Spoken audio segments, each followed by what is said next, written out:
중독은 그냥 중독이죠. 뭐 아시잖아요. 깊이 빠져서 헤어나지 못하는 것. 그런데 의학적으로 말하면 두 가지 특징적인 증상이 있습니다. 첫 번째가 바로 내성이라는 겁니다. 두 번째가 금단 증상이라는 것인데, 내성이라는 것은 양이 점점 많아지는 것이죠. 똑같은 만족을 얻기 위해서는 자극의 강도가 높아져야 되죠. 술꾼이 술 한 병 마시면 기분이 알딸딸 좋았는데 1년 지나면 똑같은 자극을 맛보기 위해서는 2병을 마셔야 되죠. 이렇게 양이 느는 걸 내성이라 이렇게 얘기합니다. 금단 증상이라는 것은 그렇게 많이 하다 보면 뚝 끊으면 문제가 생기죠. 알코올 중독자들이 술 끊고 이상해졌다, 그런 얘기 많이 듣지 않습니까? 마찬가지로 그걸 끊었을 때 안절부절 못하고 초조하고 계속 그 생각이 나고 집착하게 되는 거죠. 이렇게 되면 이제 2차적으로 문제가 생길 수가 있죠. 학생 같으면 공부를 잘 못한다든가, 뭐 술꾼이 간이 나빠졌다든가, 회사를 못 간다든가, 도박꾼이 돈을 날려서 경제적으로 문제가 생겼다. 이러면 어떻게 해야 돼요? 조절해야 되잖아요. 근데 조절력을 상실하는 거예요. 내가 스스로 그것을 조절할 수 있는 능력을 상실했어. 이 상태가 되면 우리가 중독이라고 이야기를 하는 거죠. 그 중독이 왜 생기느냐 물으면 이건 좀 복합적인 문제여서 한마디로 설명하기는 어렵습니다.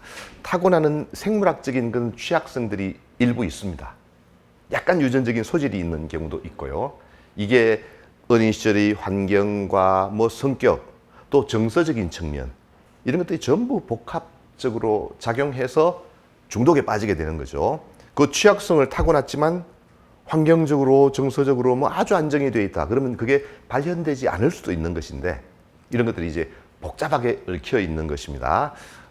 대부분 중독이라는 것은 처음에는 재미로 시작하죠. 심심풀이, 호기심. 처음부터 도박 중독자가 되겠다, 그러고 도박하는 사람은 없잖아요. 돈도 따고 재밌고 이런 뇌에 긍정적인 자극을 주는 시기가 있습니다. 이게 오래되어서 이제 뇌의 기능 변화까지 일어나면 빠져나오기가 힘들 정도의 중독이 되게 되는 거죠. 그래서 대부분은 처음에는 재미로 시작했지만 나중에는 하지 않으면 오히려 불편해지는 거예요.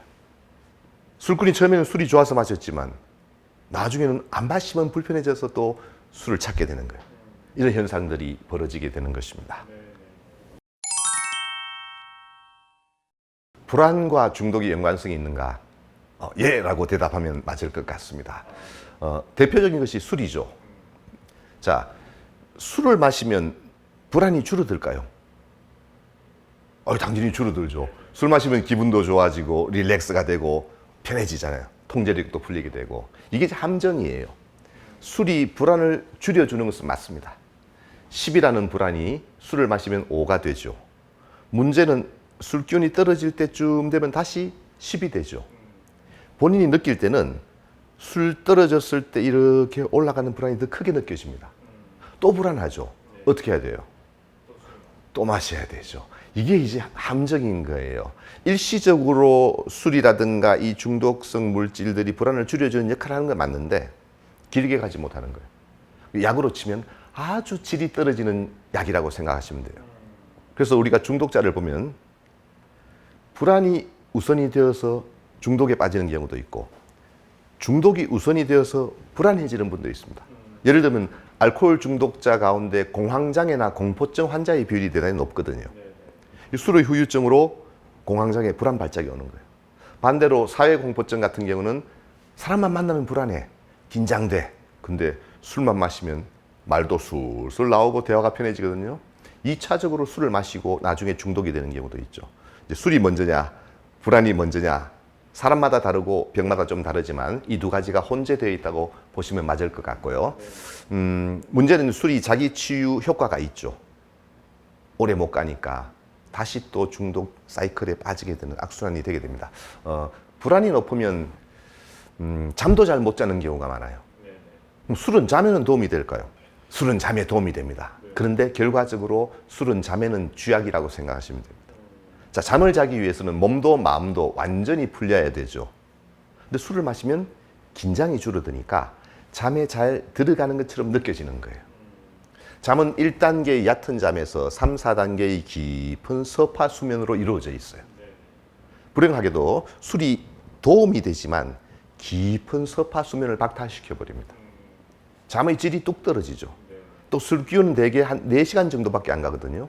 그러면 술 기운이 떨어지면 선잠을 자게 되죠. 잠의 질이 뚝 떨어져 버립니다. 그러면 낮에 졸릴까요? 안 졸릴까요? 당연히 꼬박꼬박 졸리죠. 밤에 잠이 올까요? 안 오죠. 어떻게 하면 돼요? 또 마셔야 되는 거예요. 자, 그러면 어제만큼 마시면 잠이 올까요? 아니죠. 더 마셔야 되죠. 이게 이제 중독에 이르는 지름길이라는 것입니다. 그러니까 쉽게 말하면 중독이라는 것은 빙산의 일각, 위에 드러난 빙산의 일각이라고 생각하시면 됩니다. 그 속에는 온갖 다른 문제들이 포함되어 있어요. 정서적인 문제, 우울하고 불안하고 외롭고 허전하고 사회에 적응이 어렵고 이런데 술만 마시면 해결이 돼. 게임하는 아이들을 생각해 보십시오. 대인 공포증이 있어. 의학적으로는 사회 불안장애라 그래요. 친구들 만나면 긴장돼서 안 돼. 떨려. 학교는 적응이 안 돼. 근데 게임 속에 한번 들어가 봐요. 이 친구가 방장 노릇을 하고 있습니다. 대장인 거예요. 거기서 막 명령도 내리고 얼마나 기분이 좋아. 근데 나오면 어떻게 돼요? 현실에 돌아오면 적응이 안 되죠. 게임 세상 속이 현실인 거예요. 자기의 꿈과 이상을 마음대로 펼 수 있는 그런 도피처가 되는 거예요. 이러니까 빠져나와도 대안이 없기 때문에 계속 거기에 몰입하게 되는 그런 경우가 많이 있습니다.